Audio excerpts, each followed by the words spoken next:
सभी भोज महाराज को अंत में सती ने आशीर्वाद दिया। बरज बरज फीकी पड़ी मानी को नी मारी बात, जाओ पधारो साहिबा था कि भली करे भोलेनाथ। आशीर्वाद दिया, भोज महाराज पधारे।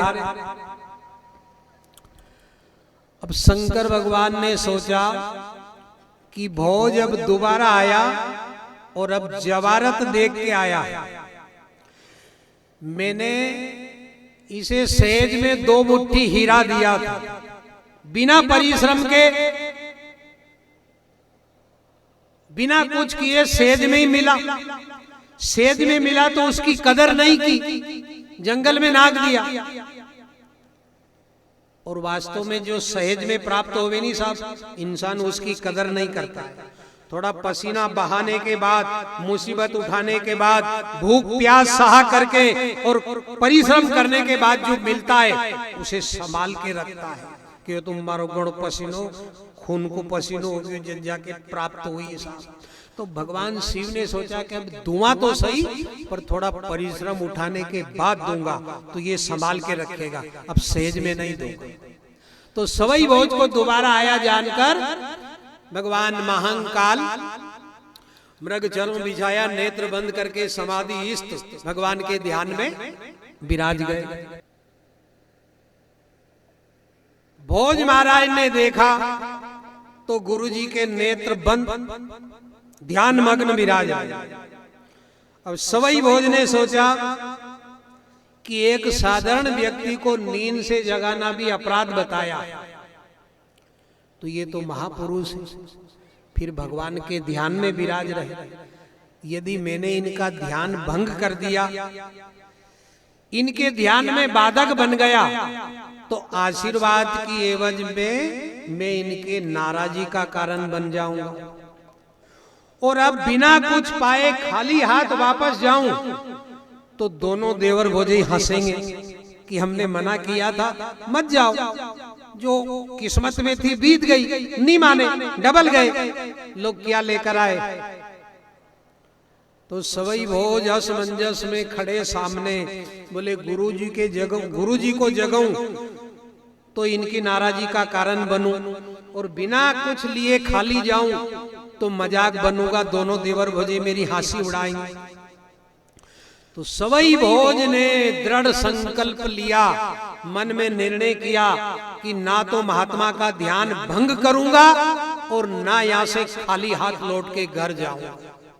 ऐसा मन में निश्चय कर लिया, कर ली मन में दृढ़ प्रतिज्ञा। एक पांव पे हुआ खड़ा, फूल जैसे कुमला गया वो चांद के जैसा मुखड़ा। शिव भगवान के सामने हाथ जोड़ के एक पांव पे खड़े हो गए। सवई भोज नहीं जगाऊंगा, जब इनके नेत्र खुलेंगे तभी जो कुछ मुझे निवेदन करना, अनुनय विनय तभी करूंगा, ध्यान भंग नहीं करूंगा। फूल जैसा मुख, चेहरा चमक रहा था, सूख गया। बिना अन्न भोजन के, कोई फलहार भी नहीं, जगत संसार को छोड़ा, परिवार को छोड़ा, आहार विहार छोड़ा, जल पान छोड़ा, खड़े हो गए भोज महाराज अविनाशी भगवान शिव के सामने। एक पांव पे खड़े खड़े, अंग पे उधाई चढ़ गई, पांव में गोड़ा गोड़ा डाब दरोब हो गई, कानों में मधुमक्खियों ने छत्ते बना लिए, सारा तन भोज ने लकड़ी जैसे सुखा दिया। 12 बरस बिताया भोज ने, बरस 13वीं आई। अब 13वें बरस के प्रारंभ में खुली समाधि, जागया जगत का साई। 13वां बरस प्रारंभ हुआ और भगवान शिव ने नेत्र खोले। 12 बरस बीत गए, भोज को शिव भगवान के सामने खड़े खड़े, एक पांव पे खड़े, बिना अन्न भोजन के। आजकल अपन से एकादशी खेत धन्य है, अपनी शक्ति स्वरूपा माता बहनों को मैं प्रणाम करता हूँ। ये तो कोई परदोष कर रही है, तो कोई सुमिति अम्मास को कर रही है, कोई 11 को कर रही है, कोई के पूनम को है, कोई 16 सोमवार कर रही है। पर दादा भाई उनसे तो कहीं कहीं का से जन्माष्टमी के दिन भी भूखो नहीं रहे। हाँ, और उल्टा आपस में के तुम्हारे शरीर का पागल है, कहीं परमात्मा ने सब कहीं दियो अन होते हुए क्यों भूखा मरो फोकट कट ये अपन से किया। सोचना थोड़ा सा, हमारे महापुरुषों का मार खाकर के जिनने भगवान की माला जपना नहीं छोड़ा, और अपन ने माल खाके भगवान को विश्वास दिया है। 4 टाइम चाय पी के, लड्डू पाफला खाके, और एक के बाद कथा तो थोड़ी लंबा पकड़ के सो गया, और जैसे जी मरिया था तुम्हारे एक पांव पे खड़े खड़े भोज महाराज ने सारे तन को लकड़ी जैसे सुखा दिया। उद्दियों ने अंग पे मिट्टी चढ़ा दी, और गोड़ा और के नीचे पांव के नीचे डाब दरोब उग गई। 13वां बरस में समाधि खुली। भगवान शिव ने देखा जो गाय के पीछे आया था वही बालक फिर सामने खड़ा, और इस वक्त उस बालक का सारा तन क्षीण, मन मलिन, लकड़ी जैसे केवल हड्डी मात्र बचा, सूख गया सारा। भगवान शिव प्रसन्न हो गए। कमंडल में से जल का चुल्लू भर के भोज के ऊपर मारा, सारी अंग की उदाई मिट्टी झड़ गई। दूसरा चुल्लू फिर मारा, सवई भोज महाराज के अंदर वही तंदुरुस्तता, वही ताजगी, वही नूर, वही झलक फिर आ गई, यानी कि अभी अभी घर से आया। शिव भगवान ने कहा भोज वरदान मांगो, भोज क्या चाहते हो? मैं तुम्हारी भक्ति से, तुम्हारी तपस्या से प्रसन्न हूं, बोलो भक्त, धन्य हो तुम्हें भोज। सवई भोजने का आदरणीय, पहले मुझे सेवा का मौका दो, बिना सेवा के वरदान नहीं पतीजे आदरणीय, इसलिए पहले कोई सेवा बताओ, फिर टूट जो, फिर जो कुछ आपको देना देना। भगवान शिव ने कहा भोज 12 बरस से एक पांव पे खड़े हो, घर परिवार संसार अन्न भोजन सब त्याग दिया, सारे तन को लकड़ी जैसे सुखा दिया, इसी को तपस्या कहते हैं भोज। इसी से मैं प्रसन्न होता हूं, वरदान मांगो भोज। सवई भोज ने कहा गुरुजी, जब आप ध्यान मग्न थे तो मैंने सोचा कि गुरुजी का ध्यान भंग करना उचित नहीं है। आप ध्यान में थे तो मैं आपके सामने खड़ा हो गया कि ये जब नेत्र खोलेंगे जब भी मुझे जो कुछ कहना सुनना है निवेदन करूंगा। ये कौन सी सेवा, ये कोई भक्ति नहीं भगवान, पहले मुझे सेवा का मौका दो। भगवान शिव मन ही मन मुस्कुराए, बोले वाह रे भोज, कितने सीधे हो, कितने सरल हो भोज। 12 बरस से एक पांव पे खड़े सारा तन सुखा दिया, तुमने संसार परिवार छोड़ा, अन्न भोजन छोड़ा, और चाहते हो कि मुझे सेवा का मौका दो। और सवई भोज इसे सेवा नहीं मान रहे, इसे भक्ति तपस्या नहीं मान रहे थे।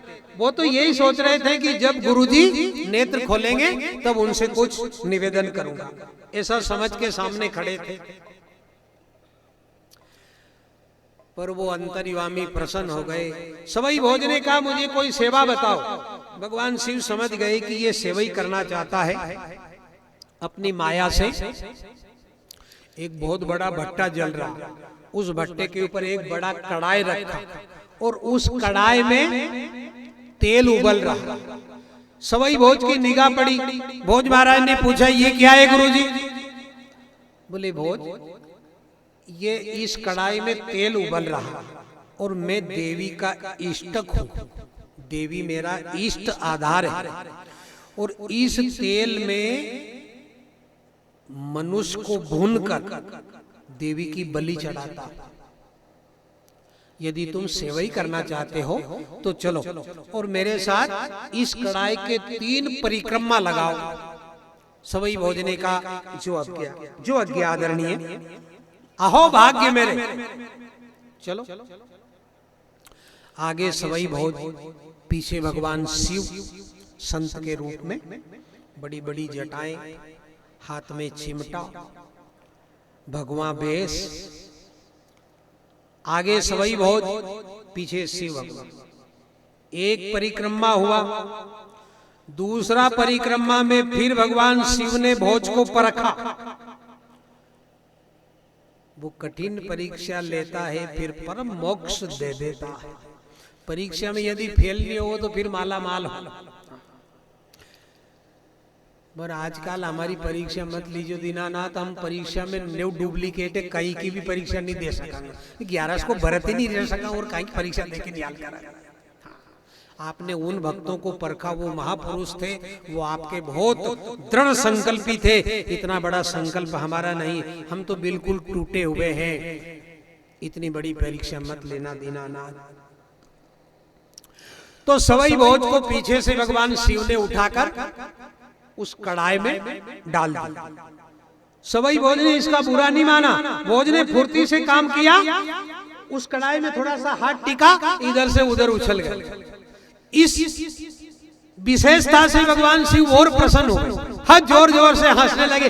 धन्य हो भोज, पर बेटा आओ, हिम्मत मत हारना, आओ भोज एक परिक्रमा और लगाओ ना। सवई भोज ने कहा जो आज्ञा, पर आदरणीय अब आगे गुरु और पीछे चेला, अब आगे आप और मैं पीछे रहूंगा। शिव भगवान ने कहा चलो ठीक है। अब एक परिक्रमा हुआ, आगे शंकर भगवान थे, पीछे सवई भोज थे। दूसरा परिक्रमा शुरू हुआ, सवई भोज ने सोची कि यहाँ को असोई नियम होगा कि दूसरा परिक्रमा में आगे वाला पाछे वालों उठा कर कड़ाई में डाले। अब पीछे अपने अगर अपन ने ऐसा नहीं किया तो गुरुजी नाराज हो जाएगा। तो दूसरा परिक्रमा में शंकर भगवान ने बरबात में सवई भोज ने उन्हीं कड़ाई में डाल दिया। इसका भगवान भोलेनाथ ने भी बुरा नहीं माना, बहुत प्रसन्न हुए, क्योंकि इस बहाने उनको देना था और वो देने के लिए इस पहाड़ में आए थे। क्योंकि ऐसी मुसीबत में सवई भोज ने जब उन्हें नहीं छोड़ा, भक्त यदि भगवान को नहीं छोड़े तो भगवान दम नहीं रखे कि फिर भक्त को छोड़ दे। तो देने के लिए आए थे वो। शंकर भगवान को कड़ाई में भोज ने जब बात भर के गिराया, वो तो अखंड अविनाशी, जिनका आदि न कहीं अंत, माता न कोई पिता, जन्म न कहीं मरण, उनको अग्नि जला नहीं सकती, पानी गला नहीं सकता, हवा उड़ा नहीं सकती। सारे तेल को सिमट के एक 1.25 करोड़ माया का पोरसा बन गया। भगवान शिव ने कहा भोज धन्य हो तुम, धन्य है तुम्हारी श्रद्धा, भावना, भक्ति। ये 1.25 करोड़ माया का पोरसा देता हूं भोज। आज से तुम्हें जमाना भोज के नाम से जानता था अभी तक, आज से दुनिया में तुम्हें लोग सवई भोज के नाम से जानेंगे। ये सवई की पदवी शंकर भगवान ने दी है सवई भोज। आज से तुम्हें लोग सवई भोज के नाम से जानेंगे। ये 1.25 करोड़ माया का पोरसा है। ये दिन में दुगनी, रात में चौगनी, जितनी बढ़ता होगा उससे दूनी बढ़ेगी भाई। पर 12 बरस ये माया मेहमान रहेगी तुम्हारे। 12 बरस के बाद ना तो माया रहेगी ना तुम्हारी काया रहेगी। तुम भी नहीं रहोगे, माया भी नहीं रहेगी। 12 बरस है तुम्हारे पास। जमाने में वो काम करना भोज ना आज तक किसी ने किया, ना कोई आगे ऐसा करके दिखाए। जाओ जमाने में नाम कमाना, माया का सदुपयोग करना, जमाने में यश लेना, तुम्हारे नहीं रहने के बाद भी लोग तुम्हारी वाह करते रहे, वो काम करना। 1.25 करोड़ माया का पोरसा दिया, चंद्ररति तलवार दी। ये दिव्य अस्त्र है भोज, इस अस्त्र का दुरुपयोग मत करना। ये तुम जैसे सत्यवादी और सूरवीर के पास होना चाहिए। इससे धर्म की रक्षा करना। ये वो शस्त्र है भोज, इसे पाषाण पे भी चलाओगे तो इसकी धार खंडित नहीं होगी। जब तक तुम्हारे हाथ ये चंद्रती तलवार रही, इस दुनिया में कोई नर पैदा नहीं हुआ कि तुम्हें युद्ध में हरा सकता, कभी हार नहीं आया। चंद्रती तलवार दी, जय मंगला हाथी दिया, बौली घोड़ी दी, रणजीत नगारा दिया, सफेद ध्वज दिया, 1.25 करोड़ माया का पौरसा दिया, और फिर अपने वास्तविक रूप में प्रकट हुए आदि शक्ति जगदम्बा जगत जननी भगवती पार्वती सहित भक्त को दर्शन दिया। जब सवई भोज ने उस पहाड़ में, उस गुफा में अपने इष्ट देवता और जगत जननी जगदम्बा का दर्शन किया, चरणों में गिर गए, त्राही मम, हे दीनानाथ, हे देवादि देव महादेव, हे अविनाशी भगवान, हे महाकाल, आप और यहाँ। बोले हाँ भोज, ऐसी मुसीबत में भोज जब तुमने मेरी वही सेवा पूजा, वही समय साधा, तुमने मुझे नहीं छोड़ा, तो मैं तुम्हें कैसे छोड़ सकता था। ये गाय मैंने माया से बनाई थी, मैं तुम्हें जांचने के लिए आया था भोज। जाओ, दुनिया में तुम्हारा नाम अमर होगा भोज। 12 बरस माया मेहमान है, जमाने में नाम कमाना। सवई भोज महाराज जगदम्बा और भगवान अविनाशी भोलेनाथ के चरणों में गिर गए, आंखों से आंसू बहने लगा। हे दीनानाथ, अभी तक मैंने कुछ नहीं मांगा, सब आपने अपनी इच्छा से दिया है नहीं। आप मेरे से प्रसन्न हो तो एक निवेदन कर रहा हूँ। भगवान शिव ने कहा, मैं तो पहले से कह रहा भोज कुछ मांगो मांगो, क्या निवेदन है। जब आप इतने प्रसन्न हो भक्त से, तो मेरी कामना है, हे भगवान, मैं गोठ नगर में आपका मंदिर निर्माण करवाऊं, और जब तक मैं गोठ में रहूं तब तक आप जगदम्बा सहित इस भक्त के द्वार पे, इस भोज की गोठ में विराजमान रहो भगवान। भगवान शिव ने कहा, बस तथास्तु, ये भी लो भोज, जब तक तुम रहोगे तुम्हारी गोठ में मैं साक्षात देवी जगदम्बा सहित विराजमान रहूंगा। जमाने में तुम्हारा नाम होगा, तुम्हें जगत जानेगा, तुम्हारी वाहवाह होगी भोज।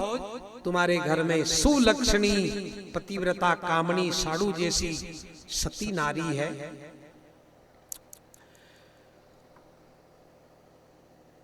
कभी भी उलझन आ जाए, जिस बात को कोई जटिल समस्या में उलझ जाओ, तुम नहीं समझ पाओ, उस उलझन को तुम्हारी पत्नी सुलझाएगी। उस समय तुम साड़ू से राय लेना, तुम्हारे घर में वो देवी है भोज। तुम बहुत भाग्य वाले हो, धन्य हो। आशीर्वाद दिया, अणकुटन माया दी, जगदम्बा सही दर्शन दिया। भगवान शिव ने कहा, भोज ये के तूफान आ रहा। थोड़ा सा भोज ने वहां से दृष्टि इधर से इधर मुड़े और फिर इधर देखा, तो ना तो भगवान भोलेनाथ ना जगदम्बा अंतर्ध्यान हो। सवई भोज महाराज मन ही मन भोलेनाथ को सहराते हुए अपने भाग्य को धन्यवाद देने लगे।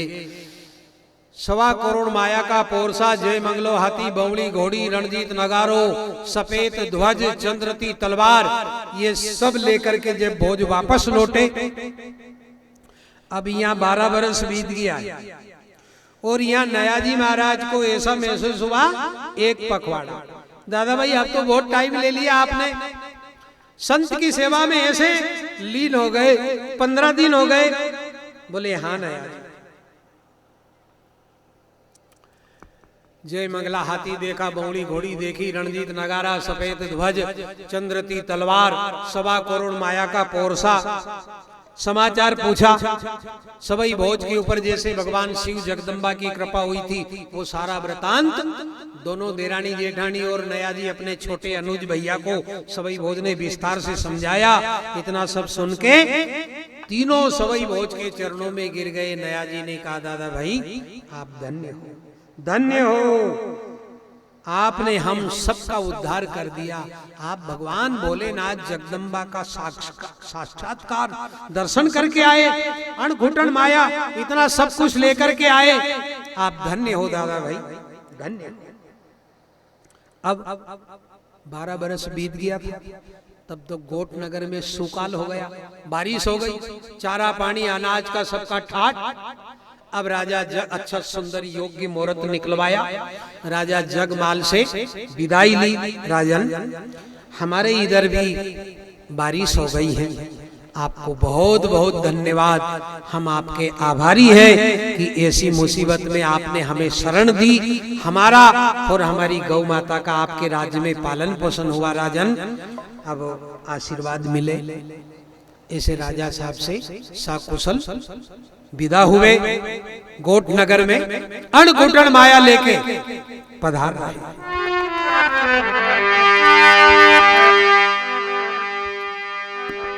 भोजा जी गढ़गोठाने आया,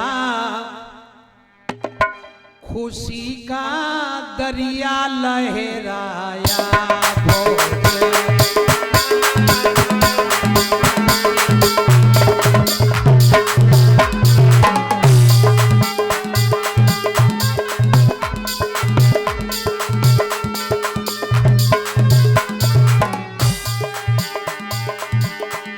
खुशी का दरिया लहराया, अणघुटन माया लाया।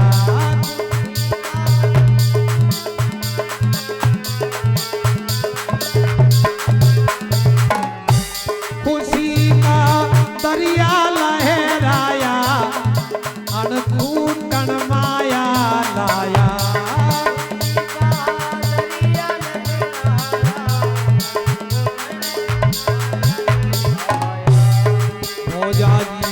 गोठ में आया, अणघुटन माया लाया।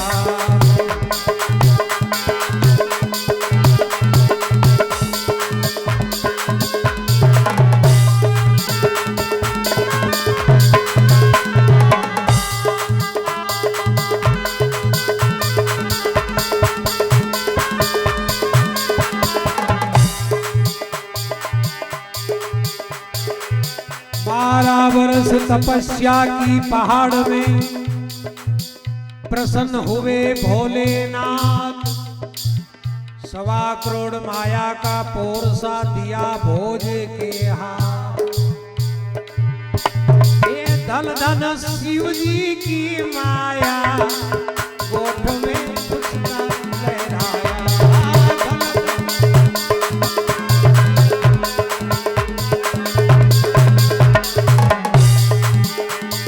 भोजा जी गोठा में आया, खुशी का दरिया लहराया।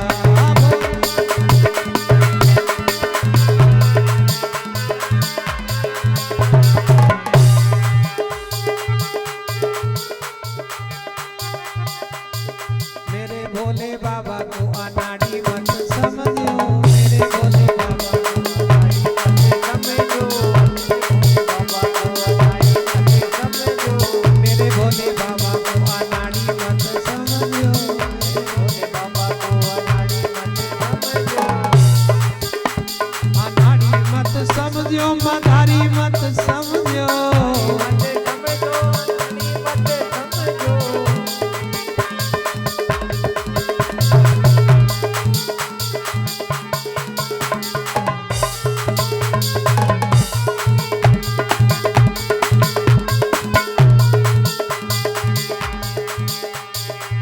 मेरे भोले बाबा के हाथ का मंडल, मेरे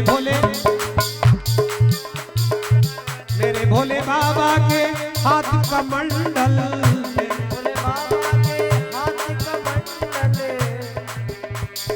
कमंडल को देख के भिखारी मत समझो, मेरे भोले बाबा।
हाथ में डमरू, मेरे भोले बाबा हाथ में डमरू, मेरे भोले बाबा के हाथों में डमरू, मेरे भोले बाबा के हाथों में डमरू। डमरू को देख, डमरू को देख मदारी मत समझो, मेरे भोलेनाथ को मत समझो।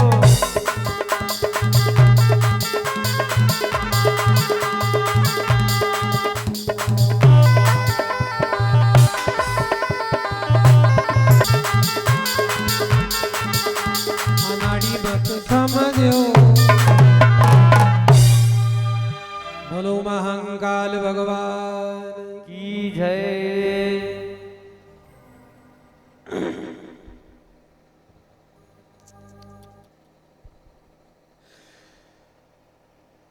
हिमाचल राजकुमारी एक राजा की राजकन्या थी। फिर दूसरी बात, अभी इनका तो आना जाना लगा रहता था, ब्रह्मपुरी को भी देखा, बैकुंठ को भी देखा। तो जगदम्बा ने एक दिन भोलेनाथ से कहा कि आप तो बहुत पुराने महायोगी हो, औडर दानी, पर मैं तो एक राजकन्या हूं नाथ। कि इतना ज्यादा लंबा चौड़ा विस्तार में नहीं, पर आप तो शिला पे ही बैठे मस्त रहते हो बट वृक्ष की छाया में, पर मेरे लिए कम से कम एक ही अटारी बना दो सोने की। भगवान शिव ने कहा देवी एक अटारी नहीं मैं पूरा नगर बसा सकता हूं, पर मत उलझन में पड़ो, ये मैं कहीं सार नहीं है। हाँ। आणि कंचन चा कामणी में धन का चक्कर में सूरा सुंदरी में असा कई रथी महारथी।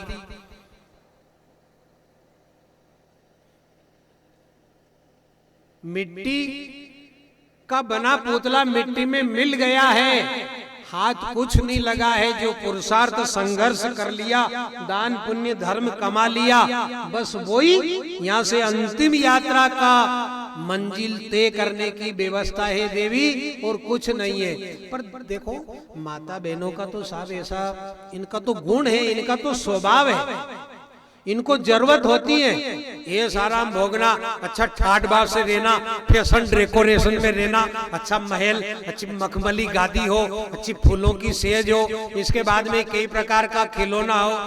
एक इलाज है, कभी नाराज हो जानी तो कपड़ाला की दुकान पे लिया जाए, हाँ। और मन नहीं माने नहीं तो सोनी जी के मेले, सोनी जी की दुकान पे खुश हो जाएगी। क्यों?